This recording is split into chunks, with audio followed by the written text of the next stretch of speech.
everyone, this is Alloutdoor1 here. Welcome to another video. Today we're just going to have a look at my new incarnation of my pocket, I suppose, keychain survival kit. I first saw this concept like quite a few years ago on YouTube. I think it was Water Rock Climber Adam. Yeah, I kind of saw the concept of his keychain survival kit and didn't actually think it was necessarily a good idea at the time, because I preferred to keep things in pouches. But subsequent to that, I've kind of decided that the smaller and lighter something is, the more likely I am to carry it, because frankly, if I've got all my main kit with me, I'm not going to be really wanting to take an additional kilogram or two in survival kit. So I've gone down to the bare basics here, and this is something that I can keep in my pocket, and I do keep in my pocket.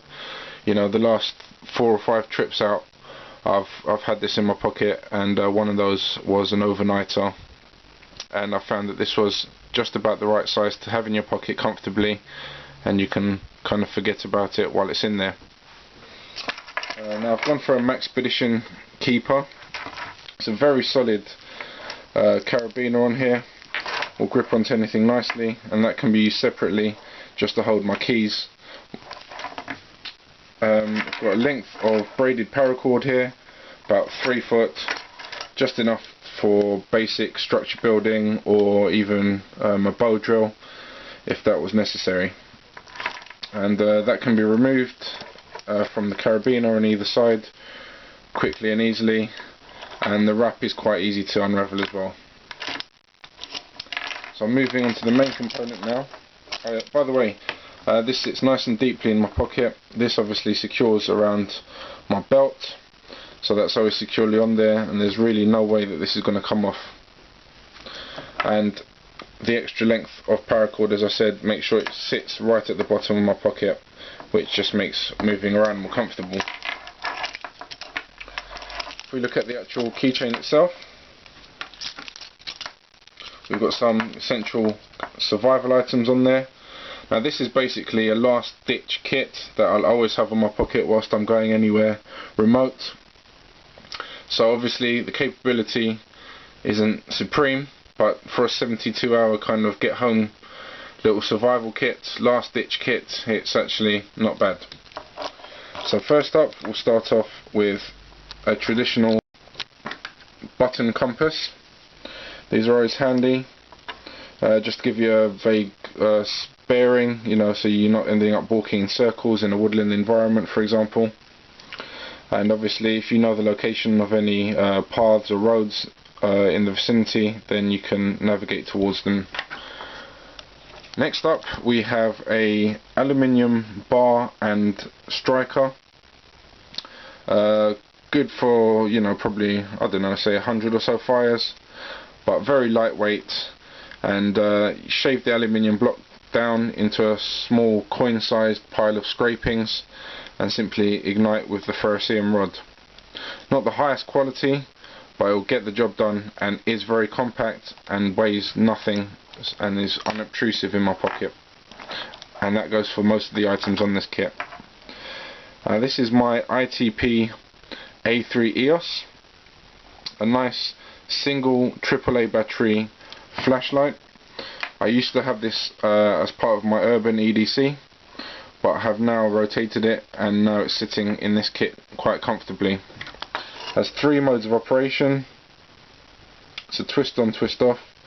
There you have your low, which has a runtime of around 50 hours, medium, which has a runtime of around 35 hours, and then you have your high mode, which has about an hour and a half runtime or something along those lines. I have a separate review of this on my channel if you'd care to take a closer look at this.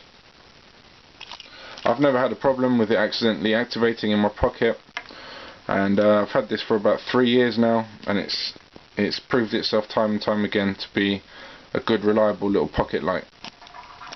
Obviously it's waterproof and dustproof and all that good stuff, so can just rattle around in my pocket without causing too much disturbance.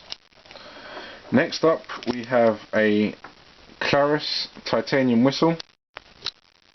Absolutely microscopic little whistle here, very titchy, no moving parts, weighs absolutely nothing, takes up minimal space, and actually produces a good blast. So yeah, that's always good. Emergency situations, get someone's attention. Probably you all know the benefits of a whistle already, but you know, it just saves a lot of energy over shouting for help.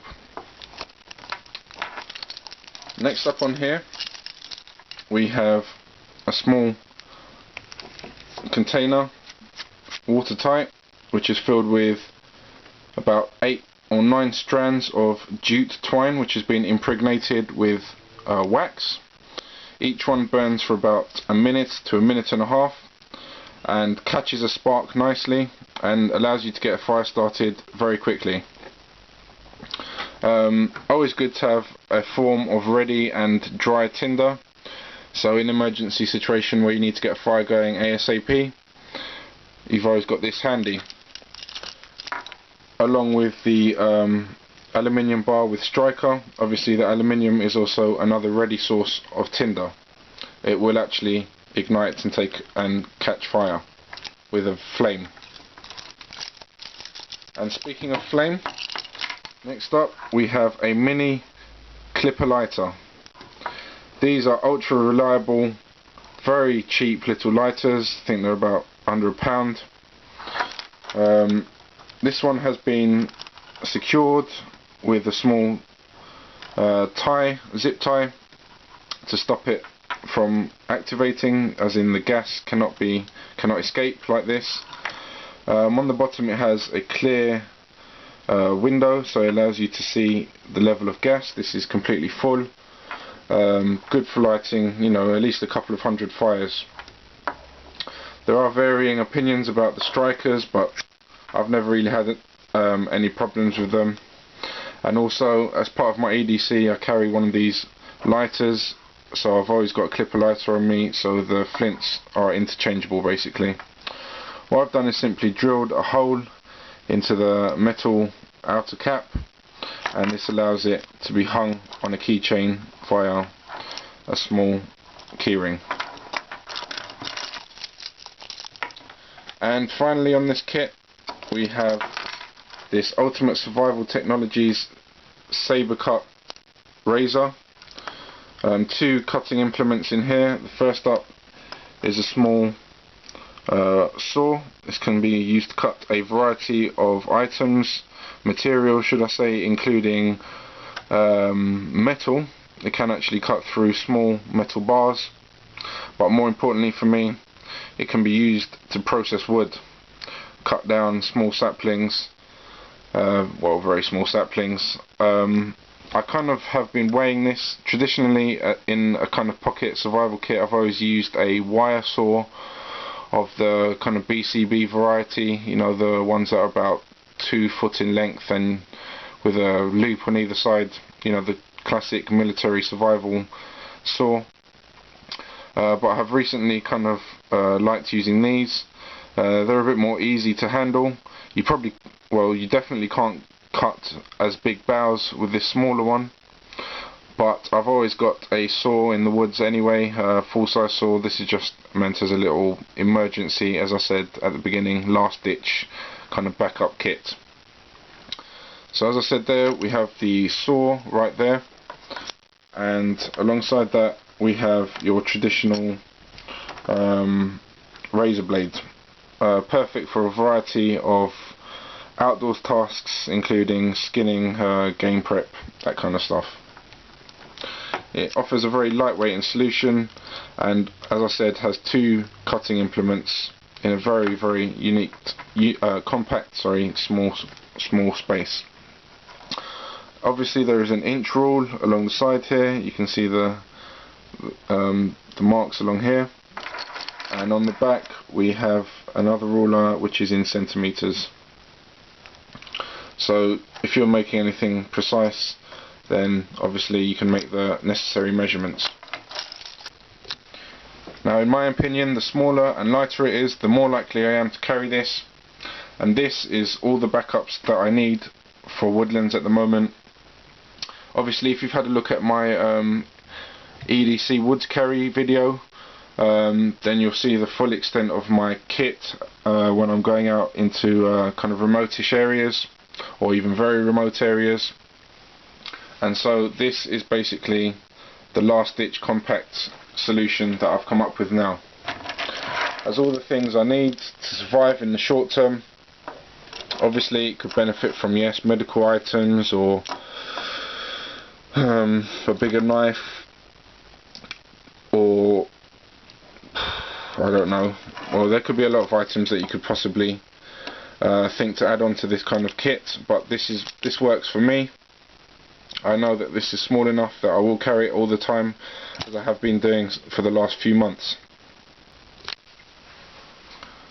As I said, I always have backups, and I always have my main items of kit. Obviously I've got a full emergency first aid kit which comes with me, and also other cutting tools including axes, knives, saws, etc., sleeping equipment. Yeah, so I'll never be really caught short. But if I was for some bizarre reason or accident detached from my main kit, I know that this will be sitting in my pocket, along with my knife and main fire steel, which always sit on my belt, and equally I have a main torch which also sits on my belt or around my neck. So that's the new incarnation of my last ditch pocket woods emergency kit. Hope you found this video interesting. Please subscribe and like. Stay tuned for more videos. This is Alloutdoor1 signing up for now. Take care.